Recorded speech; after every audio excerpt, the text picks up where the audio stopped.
vois ça là, Oui. le papier. Oui. Tu cherches comment on peut agencer les cases, combien on en met par feuille, combien on fait de feuilles. On avait dit qu'on en mettait... non, c'est trop vite. Super. Regarde, c'est ça, pour aller là. Là, c'est trop grand, je pense. Tu mets comme ça.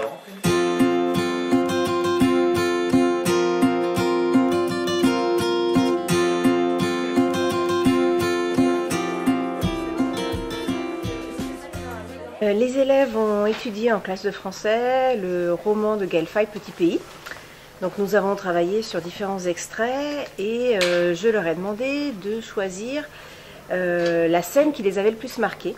Et à partir de cela, se sont dessinés des groupes et nous avons décidé de mettre sous forme de planches de bande dessinée ces extraits de Petit Pays. Alors on se doutait bien qu'en 3 jours d'atelier, on ne pourrait pas rendre compte de l'ensemble du roman.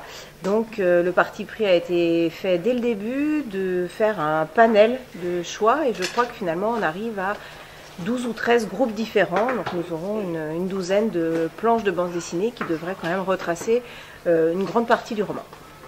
C'est un roman qui leur parle plutôt de manière intéressante puisqu'ils se mettent assez facilement à la place de Gabriel, donc le personnage principal. Et le roman parle d'un épisode de l'histoire dont la plupart n'avaient aucune connaissance. Et comme c'est quand même un épisode important de notre histoire, c'était intéressant de travailler avec les élèves sur ce roman-là. Le personnage principal qui vivait dans une enfance heureuse, insouciante, va se rendre compte de 2 grandes déchirures qui vont le marquer. Donc d'abord la séparation de ses parents et ensuite le génocide au Rwanda qu'il va vivre, peut-être pas dans sa chair à lui, mais dans la chair de sa famille. Donc c'est quelque chose qui marque vraiment le personnage principal et on a une énorme évolution entre le début et la fin du roman sur la vision que le narrateur a de la vie, mais aussi sur l'écriture. L'écriture est beaucoup moins enfantine à la fin du roman qu'au début.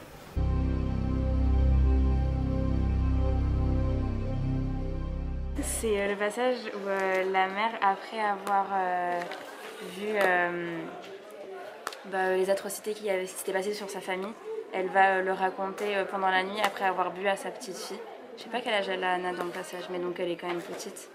Et on veut montrer comment la mère elle est traumatisée et comment du coup elle transmet son angoisse à sa fille.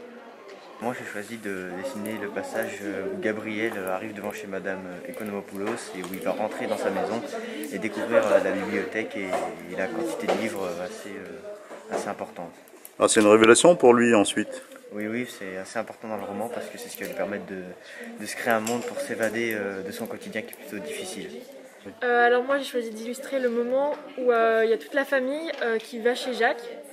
Ils sont tous dans la voiture et il y a une atmosphère assez tendue entre les parents parce qu'ils sont un peu dans le froid, c'est le moment de la séparation en quelque sorte.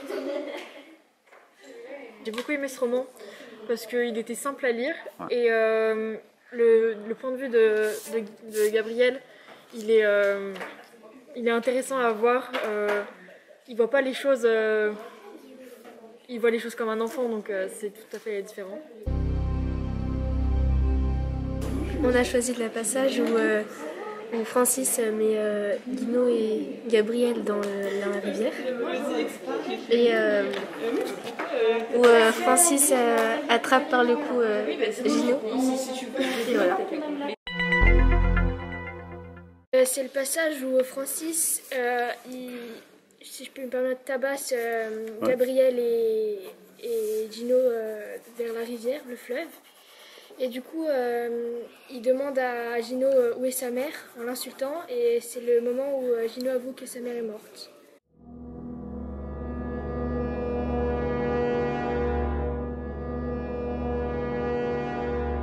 Le concept de génocide entre les Hutus et les Tutsis.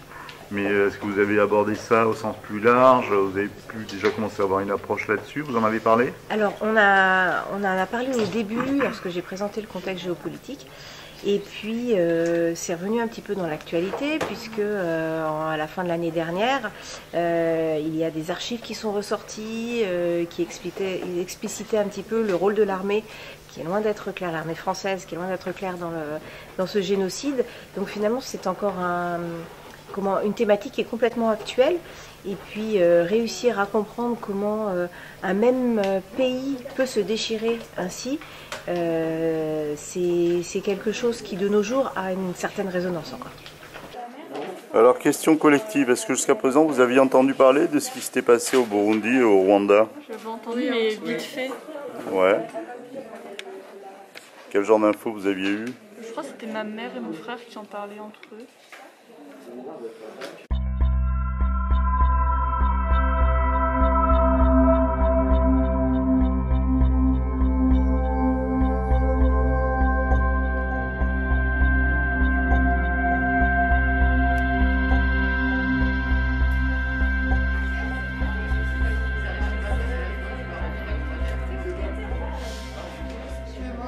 Est-ce que tu avais entendu parler de ce conflit en Afrique, de ce génocide? Pas avant, enfin un petit peu, mais pas vraiment avant d'avoir connu le petit pays. D'accord. C'est quoi un génocide? Un génocide, c'est un meurtre de masse d'une population. Ouais, l'anéantissement d'un peuple. Quand, en fait, c'est vraiment tout un peuple, toute une culture qui est systématiquement par d'autres gens anéantie. Oui, j'en avais entendu parler parce qu'il n'y a pas longtemps, il y avait le gouvernement qui l'avait reconnu, je crois, et qui avait diffusé des choses dessus. Donc j'en avais entendu parler, mais sinon, non, pas avant. C'est vraiment prenant comme histoire. Ouais. Vous connaissez un peu l'histoire de ce qui s'était passé entre les Hutus et les Tutsis? J'en avais un petit peu entendu parler, mais du coup je connaissais pas vraiment. Puis, en fait, je connaissais Gaël Faye, l'auteur, mais je connaissais juste la chanson. Et ouais, j'aimais bien déjà ces chansons. Mais je connaissais pas, je savais juste qu'il avait fait ce roman, mais je l'avais pas lu et du coup.